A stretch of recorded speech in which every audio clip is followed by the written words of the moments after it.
It's funny once you turn the camera on, it's like so like official. You feel like you're like talking to something. Okay, let's see how this goes. What's up, guys? I'm here with Christian. We are here in a hotel room in Anaheim, California. So Christian is out here competing in the Fine Arts Nationals. Explain that. So Fine Arts is a program through a church. A lot of churches all around the nation, and you can compete in lots of categories like guitar, worship team, your rock band, whatever. For me, I'm doing a worship team and then spoken word, which is like my main thing, which is what we're going to talk about today. So we hope that you've gotten a chance to check out Left Handers Cursive. That's been the spoken word we've been working on for like 6 months or so. We're excited that it's out. We hope you guys have enjoyed it. So what this video is going to be is kind of a mixture of a production breakdown, a lyrical breakdown, and some behind the scenes footage thrown in, so you guys can kind of get a look on how we made this video. So basically, we have a computer right here to the right of me, so to the left of y'all. I'm gonna play a section of the spoken word. If Christian wants to elaborate on a line or anything, we'll stop it and we'll cross-reference everything. That way you guys know what we're looking at. To start this off, so how this came to be was after we did What Do You Worship, which Christian doesn't enjoy. He wants me to take it off YouTube. But if you haven't seen it, go watch it. Or go watch it. I can't remember which side. After we did that, we really enjoyed it. We got a lot of good feedback, so we wanted to make another video. He came to me saying, hey, I've got a new spoken word. I'd love to do a video on it. We sat down, we collaborated, we kind of came up with an idea. The hardest thing about this video was finding a location. So this all started with one of our friends, Jack Sewell. Shout out Jack. Yeah, he's credited in the video. So he lives in this neighborhood that's like gated, it's sectioned off, and there's this really long road. So when we were thinking about locations, we were like, you know what, this is gonna be perfect. Like, we're gonna just go to his house, we're gonna unload everything, we're gonna set up.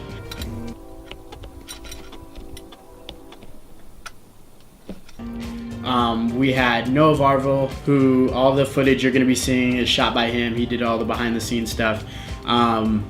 We had to set it up. My car was too low to set the camera in with the Ronin, so we had to try and raise it, but we didn't have a car that could do that. We needed a truck, so we had to try and get a truck. So we called a couple people that we knew had trucks. Nobody answered, so we called Noah Duran, also credited in the video. Shout out to him. So the truck has arrived. So thought we would need a truck. Turns out I was right. Finally acquired one, courtesy of Noah Duran, driven by John Fossolino. And he was at work, so we had to go get the truck, bring it there, get it in there, set it up, and then we finally got shooting. So we had a couple hiccups. On top of that, do you want to explain the recording audio hiccup? Yeah, so I recorded some more professional sounding audio than just your average lapel mic. My competition this summer will be in Anaheim, and Phoenix is gonna live 30 minutes away from Anaheim, so I'll be able to see him there, and it's gonna be so awesome. So I actually recorded in a drum cage, which was kind of fun. It sounded okay. So recorded in a drum cage, we had the audio, it was awesome, listened to it a few times. I didn't see anything wrong with it or why we couldn't use it for the video. And then my friend Johnny Bustos, shout out to Johnny Bustos. Johnny Bustos over here helping us with the audio. So the day of the shoot, I was like, hey Johnny, can I get that audio? Expecting for him to just be like, yeah man, sure, I'll send it over, what's your email? Basically, he was like, yeah, my computer broke down. So Phoenix brought a lapel mic, and Jack has a pool outside and they have this bathroom. Went into the bathroom with a lapel mic, recorded one take of audio, and used it. I have this huge speaker, and so we plugged it in through like the cigarette lighter, like in your car, and ran that cable all the way out to the truck bed, and then had this huge speaker, and that's where I was listening to the audio from in the video. Your divinity is found in the invisibility I can't see with my eyes well, except when I cry. Right now we're gonna start the video. We're gonna go through, and then at points we're gonna stop. sitting down with a notebook. And there's a gun to my head, but the bullets from my pen, completely overcome by my circumstances, controlled by sin. I'm a broken vessel. Forget the treble, I'm What? This is how I look so funny. I thought you were gonna. in trouble. Because on a scale of 1 to 10, God can't use me even if he tried. There ain't nothing special about my broken Yeah, qualities. so I'll talk about that line real quick. Okay. So there's a line I wrote in there that says, "There ain't nothing special about my broken qualities." So I've had a lot of people. I've done this live lots of times, and a lot of people ask me like, "What does that line mean?" Like, there's nothing special about my broken qualities. Like, if they're already broken, then obviously they're not special. Like, it's kind of like a double negative sounding kind of thing.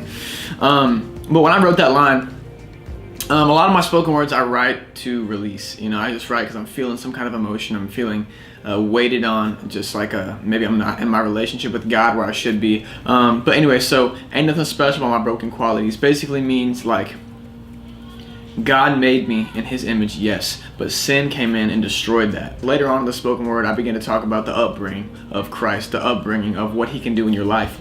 And so in order to, I guess, be set free from anxiety and depression and other things like that, you have to call it what it is. You know what I'm saying? You can't say, this is just something I deal with. Like, no, this is sin. This is because Adam fell in the garden. This is because of the fall. This is because of Satan.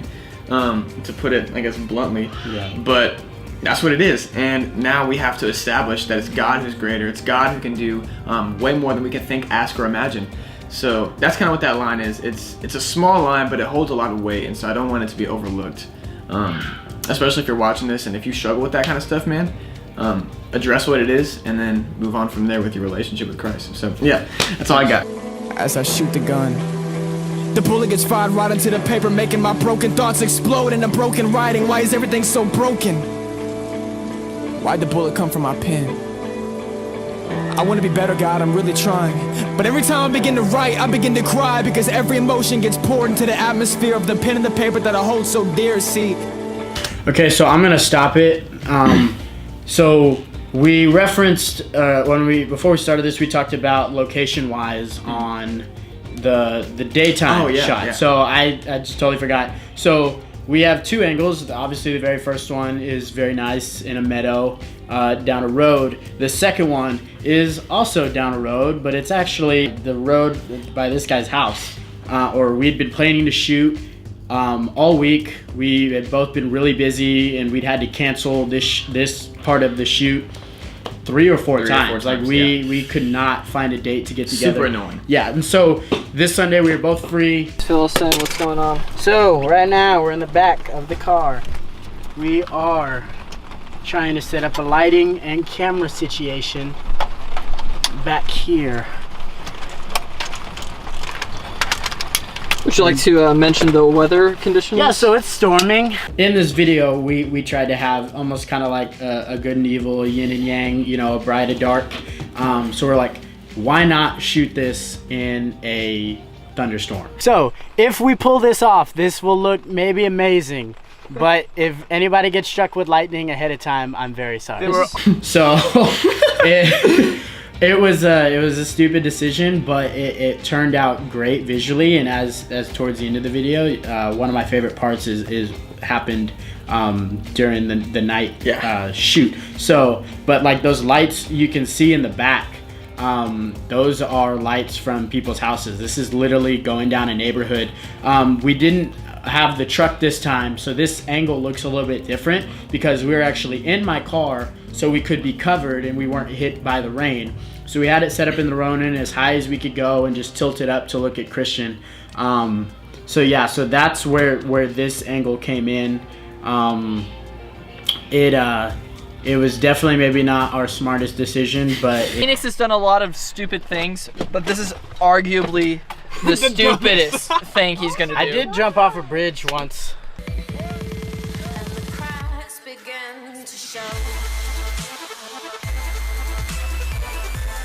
I was so scared of getting struck by lightning. He was out in like the rain for, I mean, it relatively for shooting time it was short, but for being in the rain, it was long. yeah, it was cold, and he was in the rain, and you were barefoot, right? I was barefoot. And he was barefoot. it. Sure, pain fades away, but it can all be reborn.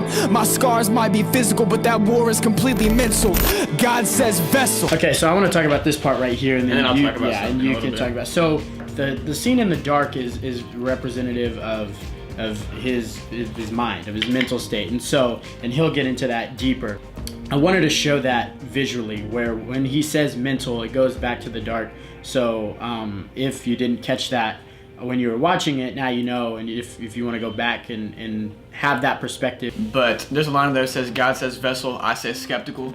And that means that as believers and as Christians, we are all called to teach the gospel, not necessarily be pastors, not necessarily plant a church or even do mission work. And we are called to do mission work, but not as a career. So what I was saying in that line is even talking to people about the gospel, even sharing the name of Jesus had me skeptical, because I really wanted to fit in. I wanted to be the guy who was into hip hop. I wanted to be the guy who was playing guitar. I wanted to be the guy who was playing sports. Kind of in every crowd is what I wanted to be in, and I didn't want anyone to be scared of that. Hey, so Oh, you can come in. can go, yeah, We're gonna no, be we- cutting we're this in the like, yeah. So the line, God says vessel, I say skeptical, basically means that when I go out, especially before becoming strong in faith, people always told me like, hey Christian, well you need to do this to advance the gospel, and I didn't really want to do that because I wanted to have all kinds of friends, be in all different crowds. And then I realized that you can't limit the gospel, that there also is no other gospel. Like you can't hold true to anything else besides it. So that line is representative of the darker part. Most of the beginning of the spoken word is really my mindset prior to a revelation with Jesus. So yeah. let me check the. But I say skeptical. I was closed-minded till a bullet went and opened me up. Where are you? Or really, where? So there's a line. I was closed-minded till a bullet. I was closed-minded till a bullet went and opened me up. I never got shot before. I've never been shot, but I was closed-minded till a bullet went and opened me up. Basically means God came in and just like destroyed my way of thinking. Like my ideology of him being kind of weak, my ideology of me not wanting to share the gospel. I mean, I had a revelation with Jesus, a super powerful encounter. He came in and destroyed every way of thinking in ways that I limited him. So yeah, a bullet went and opened me up, and dude, like I got shot. 50 Cent style. Where am I? They say that you're truly found inside, and that your divinity is found in the invisibility I can't see with my eyes well, except when I cry. Cause my darkest moments are when I realize I need the most light, so my eyes begin to fight to see what's right, but all I see is night. And some people say they're afraid. Okay, so obviously, like the switch that just happened, he says night, so obviously we switched it to a night scene. When we did this on a more of the production side, we know we wanted 2 one-shots going the entire time, and we wanted to switch back in between them. So obviously, when we were on the truck, we were just backing up and having Christian walk along. We actually had like a string on the ground to like measure, that way you know not to come too close. Yeah. That was hard to follow, man. So, but we shot this, I'm gonna say like we had maybe like 6 or 7 takes, and the entire spoken word is about 4 minutes long. It's a little bit long in the video because of credits and all that, and so we had to get, not perfectly, but almost perfectly, 4 minutes going down the road. At this point, on both of them, we had, I think, John and Noah driving, so they had to like time their drives, try not to speed up or go too slow, just go That was right. hard. Yeah, and That was so hard. that was hard, like leveling out the speed. John, start going. This is a good speed. Sitting down with a note. Oh, my bad. My bad. No, you're good. Okay. Tell me when you're starting. Sitting down with a notebook.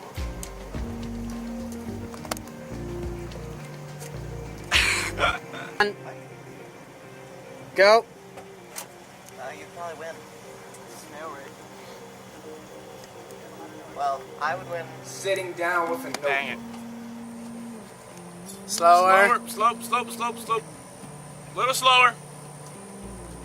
There we go. That's good. Right there. Noah, go. All right. I gotta take a deep breath because this Wait. is about to be the livest take we've done. He can go. Keep good. All right. Slower. All right. Wait, you can't say anything because we gotta fade it. Ready? sitting down with a notebook. Once we figured it out, it was good. But then even when we figured it out, we thought because Jack's neighborhood was sectioned off that it would be easier and we wouldn't have anybody driving. But we had to stop like maybe 2 or 3 times, you know, because cars were coming by. So we would be 2 minutes in and somebody would drive by, so we had to stop. The pause part where it says pull a chair, let's talk for a minute, because I need to. People said they're afraid of the dark. Next. Find the embodied brokenness that I try to hide. Stop. All right, Phoenix, fill us in. What just happened? So we just took about 3 takes, only one of them being successful. We just had cars coming in and out. We were trying to figure out pacing with the car and making sure that stayed somewhat consistent, making sure Christian stayed in the middle, things are in focus, things of that nature. So little hiccups. So my camera started to overheat, so we kind of have to go and rest. So we're gonna let some of the stuff cool down. So the shot we ended up using for the daytime, at least, that was like during sunset. So it was in shooting. It's called the golden hour. It's when, we'd been shooting in daylight during the middle of the day. We started at 12 all day, but we were super lucky. We were super lucky because it took us most of the day. I didn't even think about shooting a golden hour. Yeah, then we got them just beautiful. Yeah, it was just a beautiful, and also during the promo stuff, if you follow me or Christian on social media, one of my favorite shots that I think I've ever gotten was on the Ronin with him walking out in the meadow, and that was right after we wrapped shooting. We went out there and started doing the promotion stuff.